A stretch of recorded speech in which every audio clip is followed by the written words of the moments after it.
award-winning Tennessee Wildcast is on the air with the latest on hunting, fishing, boating, wildlife watching, and all things outdoors. Make welcome your host, drummer and outdoor expert novice, Jason Harmon. Hello, everybody, and welcome to this edition of Tennessee Wildcast. We're glad you're tuning in. Thanks for watching. Thanks for listening. We got a fun show for you today. I'm so excited about what we're going to talk about. But first, I want to turn it over to Don. Don loves to introduce radio stations and host our show, and what better time than right now? Our radio partners right up front, WFHU, The Lion in Henderson, Tennessee.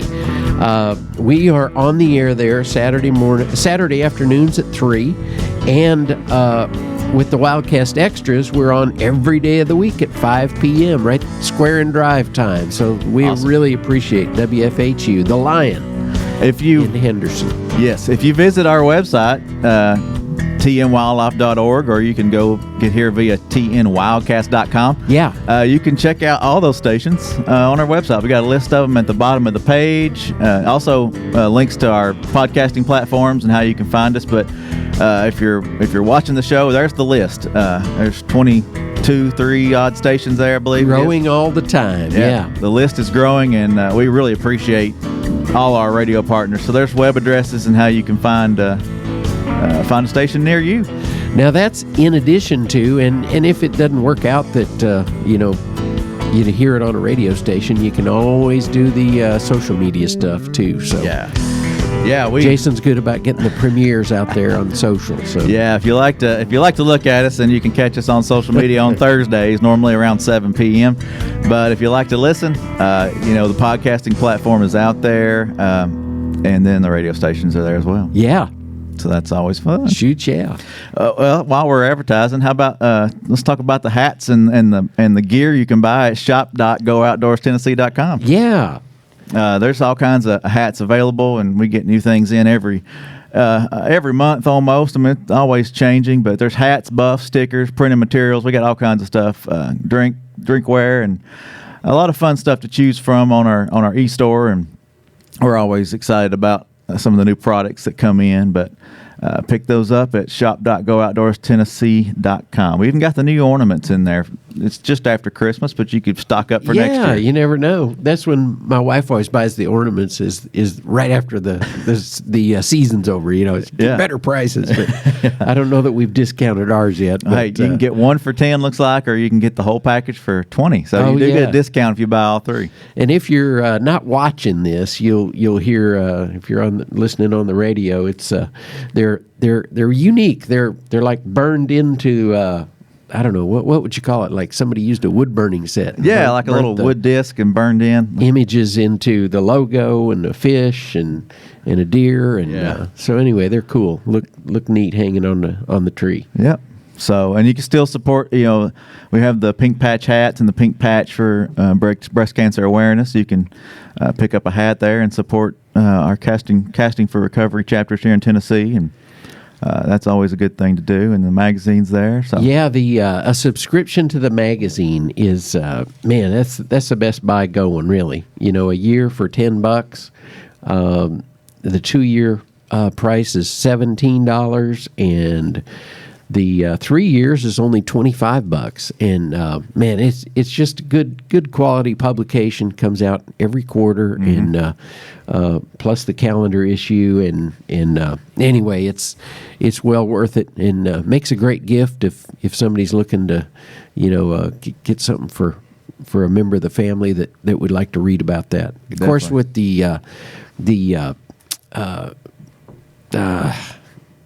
if you buy your license and you get the sportsman license, sorry, I had a little brain fog there. Hiccup. If you get the sportsman license, you automatically get the magazine. But if you don't go all the way and get the sportsman license, a subscription to the magazine will keep you in touch. Yeah. So it's I appreciate our magazine crew. They do a great job in putting that out. Sure do. One other thing I wanted to cover before we jump into a couple things before we jump into our main course today: winter trout stockings. If you go to our website tnwildlife.org, if you sign in there or log in there, you can scroll down and click the winter trout stocking icon there. Young lady holding a trout. is the image, but you can click that. It'll take you to our schedule, and that is ever changing. Winter trout season is a slippery slope, no pun intended, with the snow and ice and things. So sometimes the hatchery truck can't make it to certain locations. So keep checking that PDF. We update it as soon as we know. And it's lengthy too. Look at all those stops, all those places they put trout in. Yeah. So if you're watching, we got the list on the screen. But yeah, in January we've got quite a few stockings, and then it runs into February. So just stay up to date on that list, and you'll know where those trout are going. And it's a put and take fishery. They want you to take a limit home. Right, that's right. Make a meal out of them. They're really good eating. There's a lot of different ways you can prepare those, but they are really good. Yeah. So our fisheries crews do a good job providing those opportunities. It's always a fun time of year to chase trout. Yeah. So, last thing, Don, you want to highlight the Crane Fest? Yeah, Crane Festival. January 15, 16, of course. And so Saturday and Sunday, there'll be extra shuttle buses so folks can stay socially distanced, riding the shuttle buses out to the Hiawassee Refuge from the Birchwood School area. So it's kind of the headquarters is around Birchwood Community Center. Used to be school, now it's community center, but that's where all the action starts. And then the shuttles will take groups out to the refuge. There'll be spotting scopes there that you can use if you don't have your own. But be sure and take your camera and just enjoy the day. Take the family. It's a great event. It's normally cold, so be prepared for, that. Wear layers. Wear layers for sure. But and then there's the Cherokee Removal Memorial. You can check that out. It's nearby. Right. A lot of fun stuff to do. It's not as full of agenda this year as it has been in the past, just because of COVID and keeping social distance. But at least we're in person this year. But one of the main draws is the American Eagle Foundation comes and does a live raptor show. So they'll have some hawks. I'm sure they'll have an eagle, bald eagle, and several other raptors that they can display and you can get up close and personal with. Yeah. So depending on when you're tuning into the show, it's either happening or it's on its way. So make sure you check the calendar. January 15th, 16th from 8 to 4 daily. Yes. Enjoy the cranes. So, all right. Well, I think that gets all our public service announcements there. Don, I'm happy to have Mr. Blake Osborn with us today. Blake, how are you doing? Hey, I'm great today. Thanks. Yeah, thanks for coming. He is with the Middle Tennessee Outdoor Pursuits organization with MTSU. Yeah.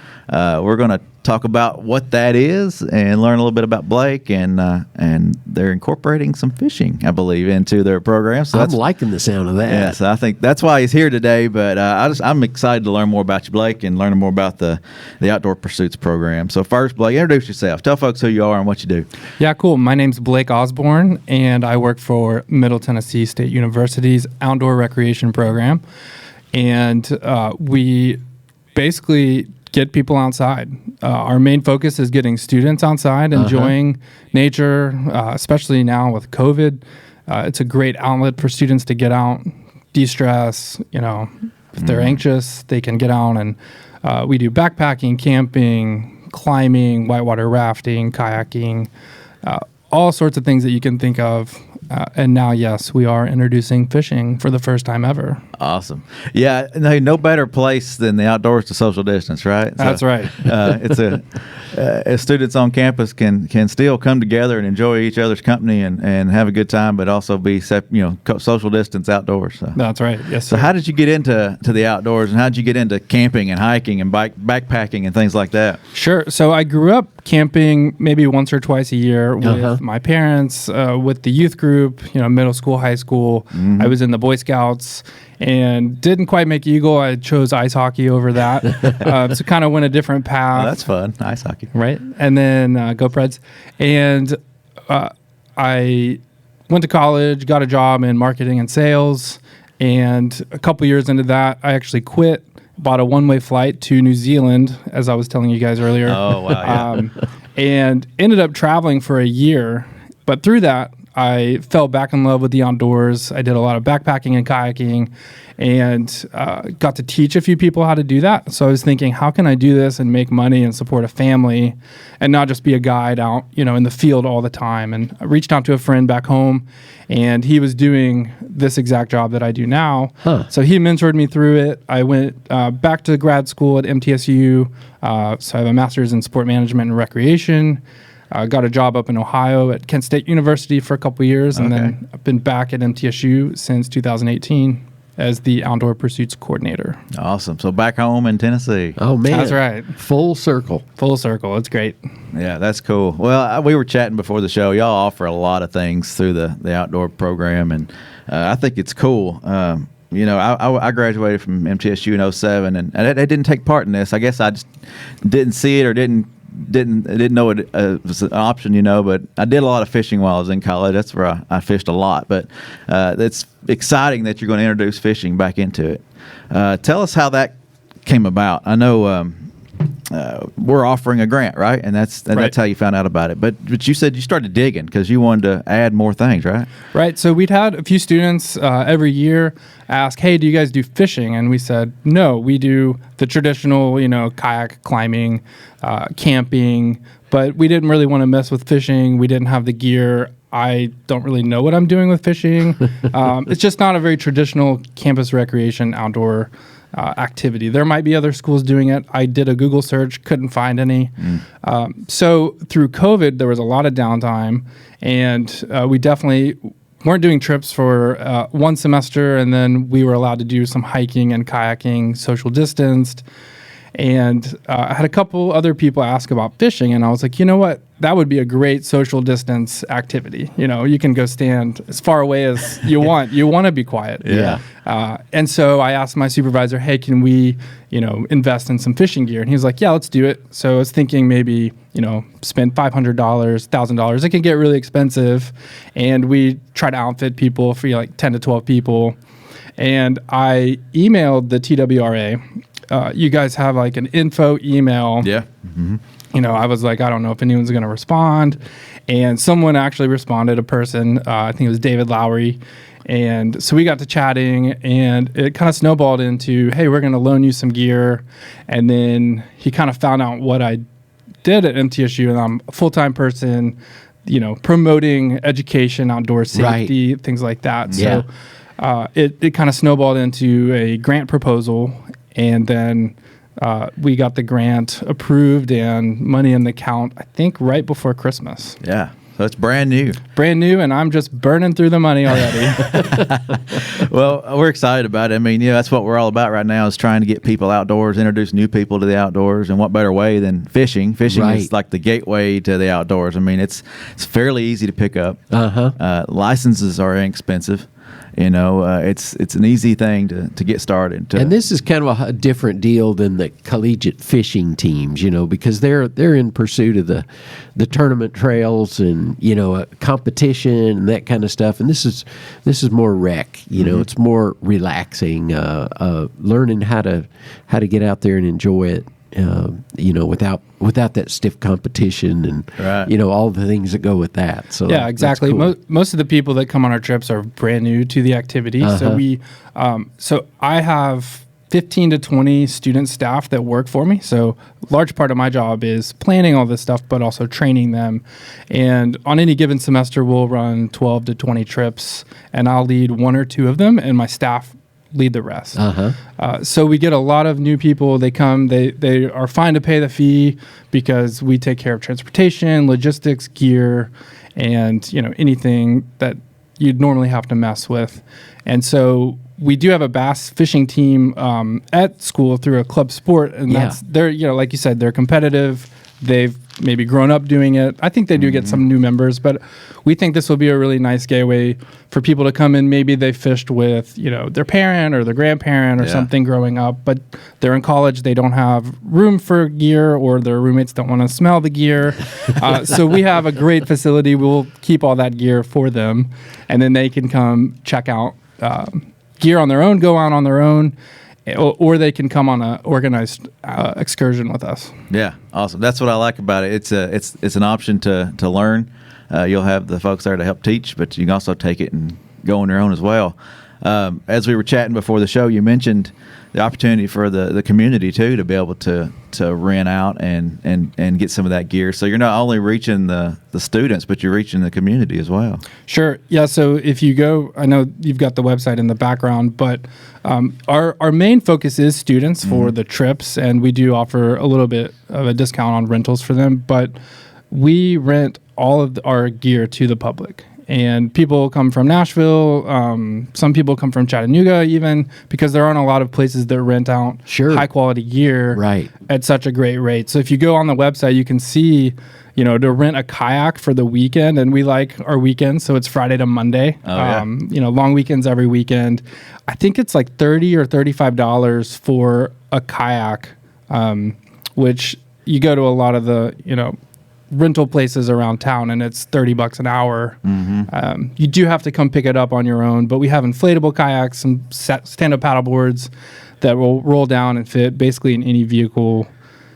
It's a great thing that the community can take advantage of. What a great way to try it out too, without having to go out and invest a lot of money, in buying your own gear to begin with, and try it out, figure out what you like, and then, go from there. So. Right. Yeah, we see a lot of students, they'll come in and they'll take a kayak class in the pool, and then they'll come on a whitewater trip, and they'll come a couple times, and maybe they'll get hired with us, or they'll love it so much they'll then go buy their own gear. So we've instilled some safety and some baseline education for the sport, so people go out. Whitewater kayaking is dangerous, but we teach it very safely. And then it's great when I see students come back a couple years later. I'll see on Instagram they're out boating larger rivers than I'm even comfortable doing. I'm like, oh wow, that's awesome. I taught them a little bit. Now you planted that please seed. come back and work. So it's a great way to try it. We have all name brand equipment. This grant's going to help us get even more equipment that we hope that students and the public can come take advantage of. Well, you said you fished a little bit, but you're not the big fisherman. You got some folks in there helping you out. I know you said you had one guy that's really excited about the fact that fishing was coming to be a part of this. So you'll have a crew there to help, I guess. Yeah. So I was telling a couple of you guys that the joke around the office is that all I talk about is fishing now, and I'm terrible at fishing. I like it. I grew up doing it a little bit, but I was like, I need to hire people. So I reached out to the bass team. It's like, hey, who wants to come work for us? We're giving jobs away. I had a girl on staff already, Megan. She's big into bass fishing. Awesome. So that's great. She also helps lead backpacking trips. So we want to do backpacking, and we'll bring some rods and fish from those trips. And then Zach, he is a fly fisherman. And so he's like telling me all these things. And I'm like, just... you come in, we'll buy it, you buy it. I'll give you the number, how to do it, but I don't understand what you're saying. Yeah, that's cool. That should be fun. I mean, there's a lot of good fly fishing opportunities not too far from campus. I mean, you could be there in a couple hours or less. Yeah, right. So, I mean, you don't have to be fly waters. It could be ponds and everything. It's fun to fly fish, We've got a little pond on campus, and I had fisheries come out and look at it. They said that it's a little too shallow to stock. I was really hoping, because it's like a 5-minute walk from my office. Right. But we have like 5 or 6-inch bluegills in there. And so Zach and I took paddleboards out there in the fall, and he caught like 30 little bluegill from the paddleboard fly fishing. Yeah. So even, we're not taking those out. We're leaving them, of course. But it's a nice way we can walk over, a 1-minute drive over, and have fly fishing classes. And test your skills. Instead of just throwing it into a field or casting into a field or the gym, they can catch a little bluegill. Yeah. I do remember as one of my rec classes was a fishing class. I guess they still offer those. Probably as an elective, but I did out in the yard or in the gym. We were casting, and we went on the boat a couple times and did that.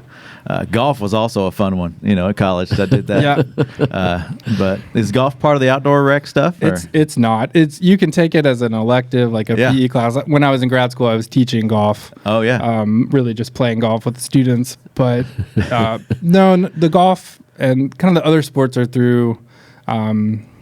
Like club sports or PE classes. Right. Well, you're not the only college doing this, right? I mean, this is something that folks around the country are doing, right? Correct? Yeah. There's a huge organization or a network of universities that do this. MTSU is 20,000 people.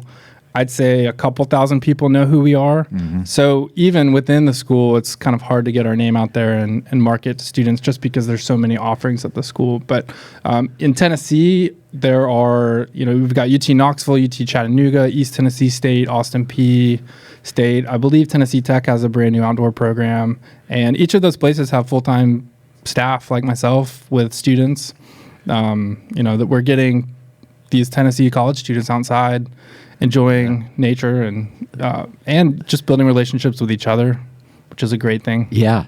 Absorbing that vitamin D. Yes. Yes. And a lot of us focus too on not only education, but leadership. We teach them skills that they can, learn to, climb or kayak, but then we'll talk about how they can apply that to the classroom or in their job out of college. So we're kind of transferable skills that we can instill into our students. Neat. Well, looking at the website here, mtsu.edu, you can click through and get to campus rec and outdoors, or just Google search MTOP, MTSU. It should pull it right up. But you see pictures of hiking, you see pictures of skiing, and looks like maybe some cave exploration and splunking or something here going on. Tell us, what's one of the events or the trips that sticks out in your mind that y'all have done that it might encourage people to come check y'all out? So I think our most popular trips are our water-based trips. Okay. If you have a vehicle, you're familiar with, a lot of the state parks around here, a lot of people are comfortable going hiking on their own. Uh-huh. Maybe even, flat water kayaking. But we offer, whitewater rafting, whitewater kayaking. So we go through a company for the rafting down on the Ocoee River. But for the kayaking, we'll go down to the Hiwassee, which is a Class 2 whitewater river, and we'll take some Jackson kayaks. We've got the skirt, the helmet, the full setup, and we'll have 4 or 5 guides, helping. We require them to come to a kayak session in the pool first, just to learn how to not necessarily roll over, but how to wet exit safely. Definitely. And, we'll get students that have never been on whitewater coming on those trips, and it's a little overwhelming sometimes when you're the leader. Can be scary at times. Yeah, luckily, we've never had any major injuries on any of our trips. What we find is that when we're out on the water, we're helping rescue other people. So other groups or individuals. That didn't quite have that training prior to and you're getting involved. Yeah. What do we do here? And we're gonna help people if we see a need for that. But Sure. I'd say water-based trips. We do some larger trips, like you see the skiing. We usually go out to Colorado to ski and snowboard. Awesome. Right now, but instead I'm here with you. I'm sorry. Thank you, COVID, for travel restrictions for the school. So those are a little bit more expensive, but they're still, we take 50 or 60 people, and so we get a nice group rate, and it's cheaper to come, with us. We have alumni that come with us because like the 50s, 60s, they're still coming back because it's way cheaper. They'll bring the whole family. Yeah. Just because they get the school's deal. Sure. I'm going to have to get on your email list. Yeah, that's right. Do a podcast from the mountain. Yeah, that would be fun. Yeah. I like the sound of that. Up the ski lift. Yeah.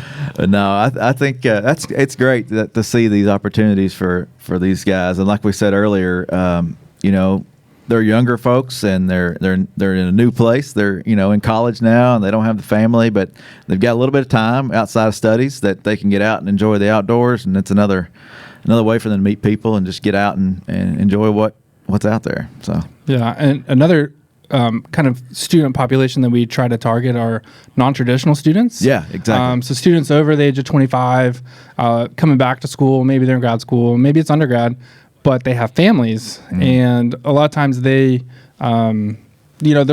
most schools we're looking at the traditional students for programming, and we have a great program on campus that targets the non-trad students, and we actually did a program with them at Long Hunter State Park back in September. Uh-huh. And you guys came out, y'all brought the trailer full of fishing gear. Oh, yeah. David was baiting lines for everybody. So I think we had like 30 or 40 people come out. It was a free event for them. We covered that cost. I think they just paid for fishing licenses. Yeah. But they were bringing their kids. We were taking them kayaking. So that's something, we love doing. Yeah. All those programs for any age student. Yeah. Well, I'm excited about what you're going to do. I think it's great to incorporate fishing, and I'm just excited about the possibilities and opportunities moving forward, especially and maybe in expanding this program to other colleges. Yeah. I think it'll be great. But it's fun. I'm glad it started at MTSU. That's right. I got a little bit of love there, as I was a Blue Raider for a few years. But And my daughter as well. Yeah. Graduated in 2012. So, Yeah. good school. we mentioned state parks. I wanted to throw this out there. State parks offers a lot of fishing opportunities. I mean, there's, if I'm not mistaken, 40 plus different parks that have lakes across the state that you can fish from, whether it's on a private lake or whether it's touching one of our bigger lakes in Tennessee. If you heard the show last week, we talked about the fishing trail thing that's coming up, Bill Dance Fishing Signature Trail. Lakes. Signature Lakes. And, you know, a couple of those state parks touch those as well. So a lot of fishing opportunity in our state parks. So. But that's a good place to take them and good place to hang out. I'm glad we were able to be a part of that first program or that family. Yeah, event. I think we've done two with you now. I've MTOP and myself have worked closely with a adventure club out in Nashville, Abundant Life Adventure Club. Okay, yeah. And they had a camp out for 30 people last year. We helped do that. And they did fishing. That was at Bledsoe Creek State Park. And then we did this last one at Long Hunter. We had 70, so more than doubled. Mostly new campers. And David brought the trailer on again. It had a bunch of people. We caught some catfish and bass. It was a lot of fun. Yeah, awesome. I'm excited. I think it's going to be awesome to see what y'all do. Yeah. Sky's the limit. Yeah. Well, check them out. mtsu.edu/campusrec/outdoors, or just Google it, MTSU MTOP. And that'll pull it up. But I'm sure there's some contact information there. Do you want to give out your email if they want to reach out to you directly? It's blake.osborn, OSBORN, at mtsu.edu. And we don't have our own social media, but if you follow us at MTSU Campus Life, that's where we post all of our information. We'll definitely be doing some giveaways. We got some grant funds that we're going to buy some swag with, some fishing gear. We'll do a couple contests. So if you're following that account, that's how you're going to win some nice prizes. Awesome. Good deal. Sounds good. Well, Blake, I appreciate it. I'm glad y'all got this grant, and I'm excited about what it's going to do. Excited you're going to get back into fishing a little bit. That's right. I'm excited. I bought my license, my annual license, got a freezer that we're trying to stock up with some deer meat, and I'm going to go to the lake and catch some trout. There you go. And somehow figure that out. I mean, maybe you guys can come do a podcast on cleaning and cooking. There you go. Yeah. Recipes. Yeah, there you go. Yeah. Well, all right. Well, Blake, thank you. Don, thank you. Sure enough. And this is Tennessee Wildcast. We'll see you next time. Thanks for tuning in. Stay connected with TWRA by visiting our website at tnwildlife.org and follow us on Facebook, Twitter, and Instagram. Hey, it's all about Tennessee wildlife. It's what we do. Tennessee Wildcast will be on the air again next week.